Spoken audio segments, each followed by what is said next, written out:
Hey guys, YouTube Warrior here. Okay, and like I said before April ended, I wanted to make a retro Backlash review, and so here I am to make that retro Backlash review. And for this review, this is going to be a review for Backlash 2002. Yeah, yeah. So this is a pay per view that does is known for a couple of distinctions.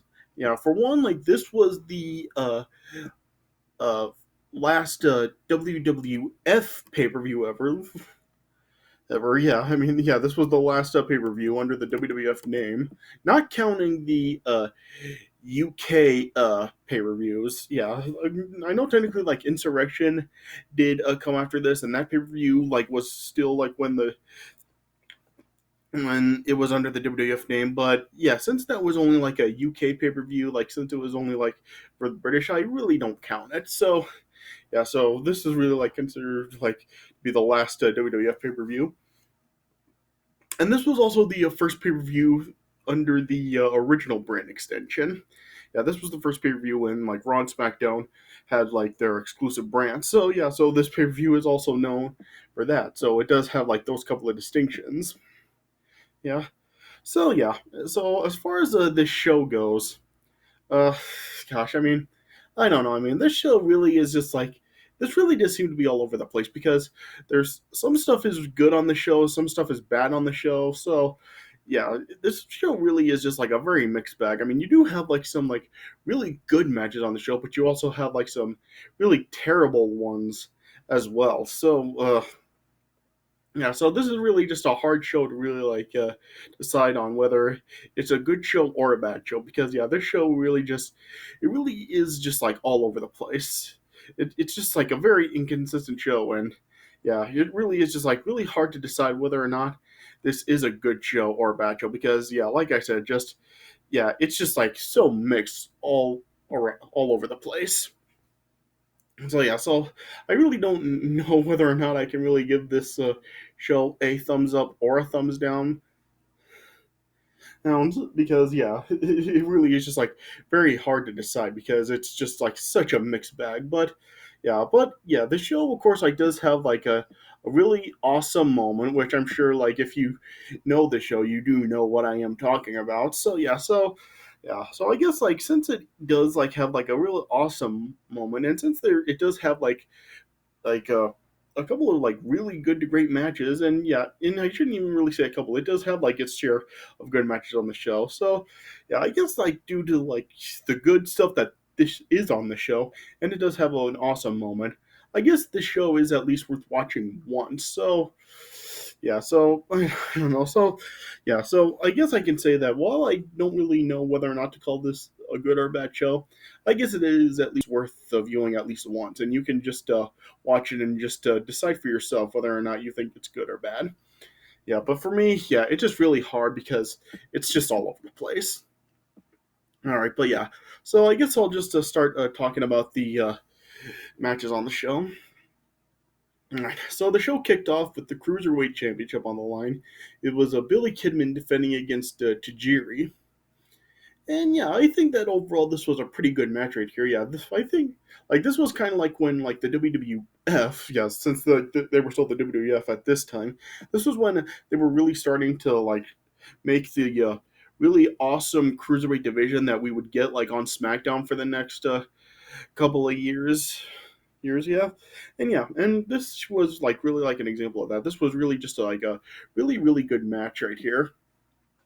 Yeah, throughout the match, the jury was really really gaining the upper hand on Billy Kidman for a good chunk of the match. Yeah, at a couple points in this match, Tajiri just delivered some really big swing kicks to Billy Kidman's head. Yeah, yeah. Then at one point, Billy Kidman delivered the uh, second row power bomb onto Tajiri, but Tajiri survived it. Yeah, and this match just kind of just did keep going back and forth, and then at the end, Billy Kidman then tried to go for another power bomb onto Tajiri, but then Tajiri then spit the red mist in Billy Kidman's eyes, and then that allowed Tajiri to just counter Billy Kidman, and then he was able to pin him. So yeah, Tajiri got the win, and Tajiri won the Cruiserweight Championship. So yeah, so overall, yeah, this was a pretty good match right here. This was a good way to start the show off, and yeah, and like I said, this was kind of like really the start of like when the cruiserweight division in the WWF and the WWE was really starting to build up and become like this was really like when they were really starting up the cruiserweight division in the WWF. So yeah, so I really did think that this was overall a pretty good opener. So I would give this probably 3.5 stars. Yeah, and then next up, then we had Scott Hall versus Bradshaw. And yeah, this was a terrible match. Yeah, I mean, this was just like really, really bad right here. I mean, just Scott Hall really just looked like really, really bad here. And yeah, and it wasn't even like that long after the show that Scott Hall wound up getting released from the WWF or WWE. So he just really didn't look good here at all. Yeah, but I did think that it was kind of good because, of course, like this was like after the brain excision. And in this match, of course, X Pac was in Scott Hall's corner, and of course, like due to with that, of course, like NWO was really going to take advantage of the fact that there were two of them. But then, yeah, then Farouk then came out and was in Bradshaw's corner. Yeah, of course, during the draft that year, of course, like the APA wound up getting separated with Bradshaw on Raw and Farouk on SmackDown. But yeah, due to both Raw and SmackDown Superstars being at the show, yeah, Farouk then was there to back Bradshaw up in his corner in the match. Yeah, so I did think it was kind of cool that we did kind of like get a little bit of an APA reunion here. Yeah. Yeah, but yeah, like I said, this match was just like so freaking terrible. I mean, I really don't remember anything from this match other than the fact that whenever like X Pac would try to get involved, Farouk would stop him. And at one point, Scott Hall was on the outside of the ring, Farouk attacked both Scott Hall and X Pac. Yeah. Then at the end of the match, as X Pac was chasing, Farouk was chasing X Pac around the ring after Bradshaw uh, had the match won. Then as they were chasing each other, then Scott Hall then came snuck up behind Bradshaw and hit him with a low blow and then rolled him up, and Scott Hall got the win. So yeah, that was a pretty bad way for Scott Hall to win. I mean, especially this is the NWO. I mean, they're gonna win in that fashion. I mean, couldn't they have done it in another way where he actually does actually attack Bradshaw and do something illegal to him, like hit him with a weapon or something, and then get the win? But just rolling him up like that in the cowardly fashion, yeah, that wasn't a good way for Scott Hall to get the win here. So yeah, this was a really bad match. I would give this probably a star and a half. And then after this, then we had the women's championship on the line with Jazz defending against Trish Stratus. And yeah, this was, I guess, for a women's match, this was okay. I mean, nothing memorable about it, but I mean, I guess it was okay. I mean, yeah, before the match started, Molly Holly came out and was attacking Trish. And so, yeah, that gave Jazz an advantage throughout the match. Yeah. Yeah, and the match only went on for 4 minutes. Not really anything memorable happened, but it was okay. Yeah, and then Jazz then eventually then got a Trish and an STF, and then Trish then eventually tapped out. So yeah, so Jazz won and retained the title. So yeah, so it was okay. I would probably give it 2 stars. Yeah. Then next up, then we had Jeff Hardy versus Brock Lesnar. Yeah, yeah. And interestingly enough, this was actually Brock Lesnar's first televised match in the company. So yeah, so I guess this match does have that distinction. Yeah, yeah, and yeah, and this was basically at this time Brock Lesnar was just displayed as just a monster. This was during the time when he was just brutally assaulting people. Yeah, and here here Brock Lesnar was just demolishing Jeff Hardy. Yeah, and Jeff Hardy was trying to fight back, but Brock Lesnar would always just keep uh, beating up Jeff. Yeah, and yeah, and also like in this match, like Lita was in Jeff Hardy's corner. Yeah, and this was also like during the time when like yeah, around this time was when Lita like ended up uh taking the time off because yeah, she suffered like her that a neck injury while filming a TV show. So yeah, so this was like during the time when like she was like she left to undergo neck surgery. Yeah, and during this match, you can even like notice Lita holding onto her neck. Uh, so yeah, so this I guess this was after she suffered the injury. Yeah, and so yeah, so and it wasn't like a long after this where like she ended up leaving to undergo neck surgery, and yeah, and she would be gone for quite a while after this.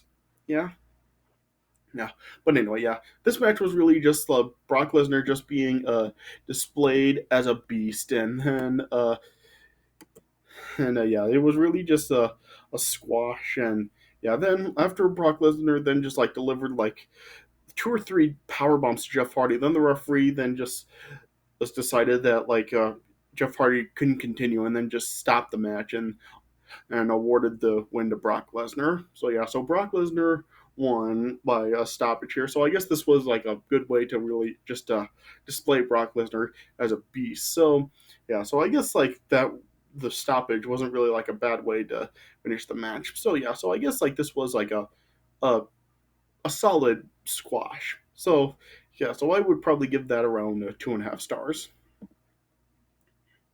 Yeah, yeah. And then next up, then we got the the true like highlight of the show. Yeah, this was the match of the night right here. Next up, we had Kurt Angle versus Edge, and yeah, this was a great match right here. Yeah, I mean it is Kurt Angle and Edge, so yeah, I mean, would you really expect anything else? Yeah, this was like just such a great back and forth match.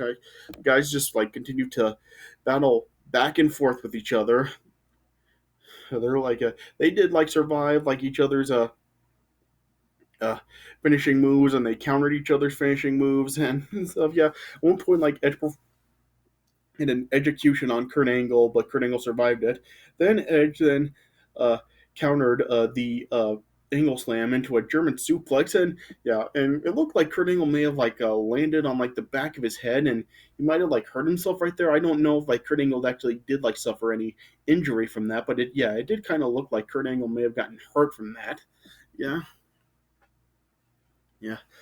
Then at one point, then Edge like hit a diving crossbody and Kurt Angle on the outside of the ring, and then after like a second execution attempt, Kurt Angle then countered it into an angle slam, but Edge survived it. Yeah, yeah. Then at one point, as Kurt Angle had the ankle lock on Edge in the match, then Edge was able to counter that into a roll up, but Kurt Angle kicked out. Yeah, yeah. Yeah. And then at one point, after Kurt Angle then like tried to go after Edge, like hit Edge with a chair, Edge moved out of the way, and then like the chair hit the rope and bounced back and hit Kurt Angle on the head, and then Edge then like hit another Edge-o-matic on Kurt Angle, and it looked like that might have been it, but Kurt Angle survived. Yeah, Kurt Angle kicked out of it. Yeah, yeah, and then yeah, then Edge then tried to go for a spear on Kurt Angle, but as Edge was charging, then Kurt Angle then just was able to like kick Edge in the head or something, and then Kurt Angle then hit an angle slam on Edge, and then Kurt Angle got the win. So yeah, so Kurt Angle did actually win this match clean right here. Like there was no weapon use. At least he didn't actually hit Edge with a weapon, and he didn't actually cheat. Like Kurt Angle actually did win this match cleanly. So yeah, so it was nice that they decided to give like Kurt Angle, who was the heel in this match, like a clean win over Edge. So yeah, so I did like that, and yeah, and this was just like a really great match right here. Definitely match of the night. Yeah, and of course like these two would like continue feuding for the next couple of months. Of course, like the following month, they did have the hair versus hair match at Judgment Day, and they also then, like, shortly after that, they also faced each other in a cage. So yeah, so this was like this was like an awesome feud, and yeah, match was just an example of how great this feud really was. They just this was just a really great match right here. So I would give this match 4.25. Yeah, I definitely say this was match of the night. Yeah. Then next up, then after this, then we had the Intercontinental title on the line with Rob Van Dam defending against Eddie Guerrero, and this was another really good match right here. I'd say this was the second best match of the night. Yeah, this was like just another match that was just like really really good. But yeah, of course, like this was like a Eddie Guerrero's first pay per view match in almost a year. Well, yeah, this was like Eddie. One, well, yeah, I wouldn't really say. Well, yeah, let me try to rephrase this. Like, yeah, of course, like Eddie Guerrero had just returned after being gone for almost a year. So yeah, during this time, I'm sure like Eddie Guerrero really like wasn't like really like well, how should I say this? Eddie, I'm sure like a lot of people were really thinking that Eddie Guerrero really was going to be like kind of rusty since he was gone for like almost a year at this point. But yeah, Eddie Guerrero was actually like really really good in this match. I mean, this really did seem like a totally different Eddie Guerrero than the one that we did see the year before. Yeah, of course, like he had was off, he was gone because yeah, he was like in rehab during the time. So yeah, so I guess like because like Eddie Guerrero was like sober now. This was like really just like a new focused Eddie Guerrero right here, and yeah, he did really good here. Yeah, there was just yeah, this was just like another really really good back and forth match between the two. Yeah, yeah, of course, like yeah, at one point, they were Eddie Guerrero tried to like I think go for the frog splash, but then yeah, RVD was able to counter it. Yeah, and and it really just like kept going back and forth. Like at a couple of points in the match, like Eddie Guerrero did deliver like some big suplexes onto RVD, and it looked like RVD got knocked out from those. Yeah, yeah. Then Eddie Guerrero then tried to hit RVD with the Intercontinental title belt, but then like but then uh RVD then was able to avoid it and kick Eddie Guerrero, but then the referee ended up getting knocked down. Yeah. Then as RVD then tried to revive the referee, then Eddie Guerrero then just hit a neck breaker on RVD onto the Intercontinental title belt, and then Eddie Guerrero then hit a frog splash on RVD, and then Eddie Guerrero got the pin, and Eddie Guerrero won the Intercontinental title. But yeah, and like at Kurt Angle and Edge, these two would like a feud for like a would continue feuding after this. Like they had a rematch at Judgment Day, and of course, like they did have that ladder match on Raw where RVD regained the Intercontinental title. So but yeah, this was another like a really good match right here. I would probably give this, I think, 3 3/4. Yeah, this was a really good match. Yeah, and then next up, then oh man, then the next match was The Undertaker versus Stone Cold Steve Austin, with the winner becoming the number one contender for the Undisputed Championship, and Ric Flair was the special guest referee. And oh my gosh, like seriously, just this match was just this was so freaking bad. Like, oh my gosh, I was just like so like shocked that this match was this bad. I mean, oh man, I mean, Stone Cold and The Undertaker, I mean, I've talked about it before. Just these guys just like really did have like a really great feud over the years. I mean, they feuded basically like every year up to this point from 1997. So yeah, so they really just they had like a lot of really good matches, and I've even talked about some of them before. Yeah, yeah, and you may remember like back when I reviewed Judgment Day 2001, where these guys did have a match. I did say like how their match there really like wasn't really like all that great, and it really didn't seem like they really had as much chemistry with Undertaker as a face and Stone Cold as a heel. Yeah, yeah, but yeah, but here like they were back to their old roles with Undertaker as a heel and Stone Cold as a face, and this match ended up being even worse than the Judgment Day 2001 match. Like this, I would definitely say this was Undertaker and Stone Cold's worst match together ever. Like seriously, this match was just so bad. Like, what went wrong here? Like seriously, this was just so bad. I mean, this match was just like so slow, and they were just like having like rest holds for for most of the match right here, and it was just so freaking boring. And plus, this match went on way too freaking long. This match was almost 30 minutes. Like, why? Why are you having a match be that long when the match is this freaking boring? Like, oh man, I'm just like, gosh, I just don't know what went wrong with this match. But yeah, this was just absolutely boring. And yeah, this was just like so terrible. I mean, yeah, I think like, yeah, I mean, just it seemed like just the feud had run its course at this point, and just yeah, I mean, why was this match so bad? Like, I just don't know. I don't know who's to blame for this, but yeah, this match was just like so terrible. Like I said, like for most of this match, like it was just like rest holds, and it was just like so boring. Even Ric Flair's referee, he really didn't add much to this match. I mean, for most of the match, Ric Flair was just like standing in the corner watching it. Even like his pin counts, they just really seemed kind of slow. And so yeah, so Ric Flair really didn't have much of a role for this match. Yeah, and also like for some reason like the NWO did come out like they were just like standing in the aisleway watching the match, but yeah, they really didn't actually get involved. So why were they even out there? And yeah, this match was just like so boring. Like I said, just rest holds. I mean, like from time to time there was like an actual move. Like Undertaker did like use the old school, and Stone Cold used the Luth Edge press and stuff in the match. Yeah, I mean, there wasn't really much like actual finishers in the match. Like, I really don't remember much times the finisher was used. I mean, yeah, I think like Undertaker did hit like one choke slam on a Stone Cold. Well, yeah, yeah, and then at one point, then as a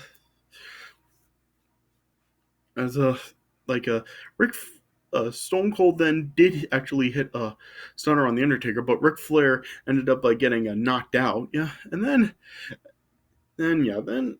like, Stone Cold then like recovered Ric Flair. Then Ric Flair ended up getting knocked down again, and then Undertaker hit a low blow and a chokeslam on Stone Cold, but Stone Cold survived it. Yeah.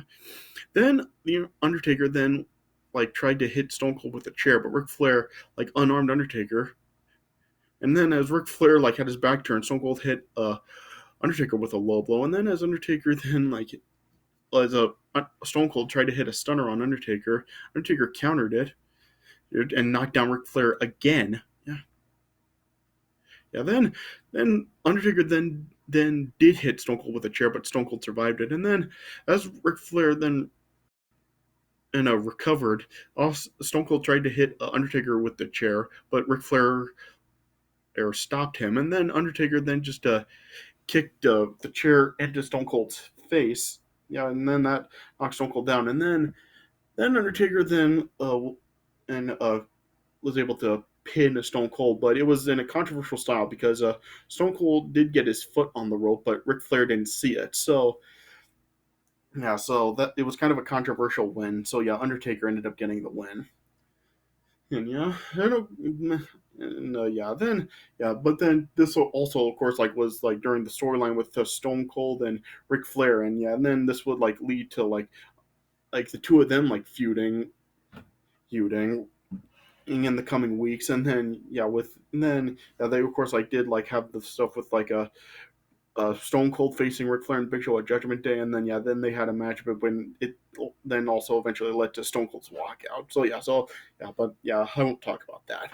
Yeah, but yeah, this match, this was just like so freaking bad. Like seriously, I don't know what went wrong with this match, but yeah, just this was just like so freaking boring, and this was easily Stone Cold and Undertaker's worst match with each other. Yeah, so I would give that match a 1 star. Like just oh man, what went wrong? What? Yeah. And then next up, then we had the tag team championships on the line. It was Billy and Chuck defending against Al Snow and Maven. And yeah, and this was just fine. I mean, this was really basically just a buffer match between Stone Cold versus Undertaker and the main event. So yeah, so I guess this just served its purpose. This was fine. I mean, nothing really memorable happened. It was just like just standard back and forth tag team match. And yeah, and then of course like Rico tried to get involved at a couple of points, and then And then this match ended when like a Rico like got in the ring, and then Al Snow chased Rico, and then and that allowed Billy and Chuck to get the win after they hit a super kick on Maven and pinned him. So yeah, so Billy and Chuck retained the titles. So this was just fine. I mean, yeah, like I said, this was basically just a buffer match. So yeah, so it served its purpose. So not really gonna complain. So I give that 2 stars. And then we got the main event for the Undisputed Championship. Triple H defending against Hulk Hogan. Oh man, yeah. I mean, yeah. So this match has kind of like had some like mixed opinions. Like some people like it and some people don't. So yeah, so this really just have like some very contrasting opinions here. Me personally, I actually did like this match. Yeah, I mean, of course, like this was just like with Hulk Hogan now returning to the company.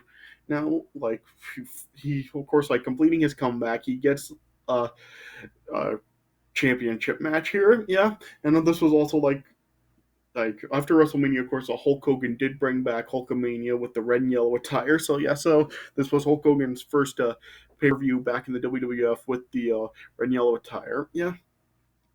And yeah, and what I found interesting about this match is that this was actually like a face versus face match. I mean, they didn't do anything to make a Triple H a heel in this match, which I found kind of interesting that they didn't turn Triple H heel here. I mean, and you would think that this would have been like after WrestleMania, they would have turned Triple H heel, but they didn't. They decided to keep him face here. So I did find it interesting that they did just have this match be a face versus face match. Yeah, and yeah, and overall, I mean, like I said, I did actually enjoy this match. I mean, it did start off kind of slow, but yeah, it eventually a pick up. Yeah, yeah. Of course, like at first, like Hulk Hogan and Triple H really were just like displaying their strength with each other. They were like when they had collar and elbow tie-ups, like one would push the other one, and then the other one would push the other one. Yeah. Yeah, so at first it was just kind of like a battle of strength, yeah. But like I said, it did eventually pick up, yeah, yeah.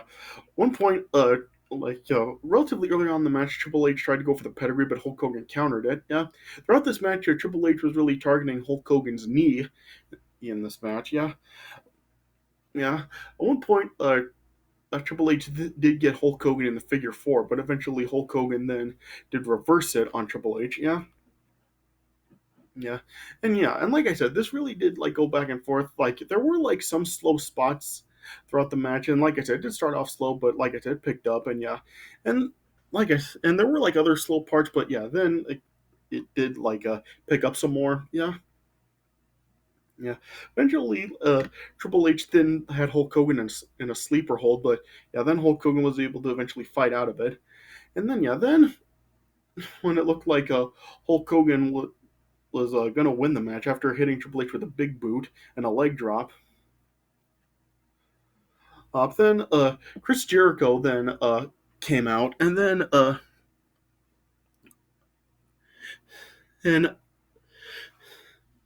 and Chris Jericho then just pulled the referee out of the ring and then nailed Hulk Hogan with a chair. But then yeah, then Triple H then disposed of Chris Jericho. Yeah, and then Hulk Hogan then started to Hulk up and then hit Triple H with a big boot again, and then Hulk Hogan went for the leg drop. Triple H moved out of the way. Yeah, and then Triple H then did hit up the pedigree on Hulk Hogan, and then as the referee was making the count, then the Undertaker then ran out and knocked the referee out again, and then the Undertaker nailed Triple H with a chair. Then as the Undertaker was trying to pull Hulk Hogan over Triple H. Then Hulk Hogan then recovered and started to Hulk up and disposed of the Undertaker. Yeah.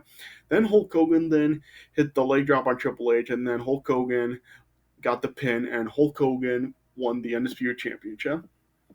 So yeah, so what can you really say? I mean, Hulk Hogan winning the championship for here, like just yeah, the fans absolutely love this, and yeah, and this really was just like such a great moment. I mean, yeah, I'm sure like there are some people that really like weren't kind that were kind of unhappy about Triple H losing the title just a month after winning it. But you got to remember that like at this time, like just while yeah, Triple H like did win the title after like 8 months off, like you got to remember just like how over Hulk Hogan was, especially like just following WrestleMania. Just he became like just so over, and especially after bring back Hulkamania, just with how hot he was, like you can't deny that like this was really the right move. Like the WWF really did have to strike here while it was hot because yeah, nostalgia really well, yeah, like Wondrick said in his review how nostalgia doesn't last long, and the company really had to strike while the iron was hot. So yeah, that really was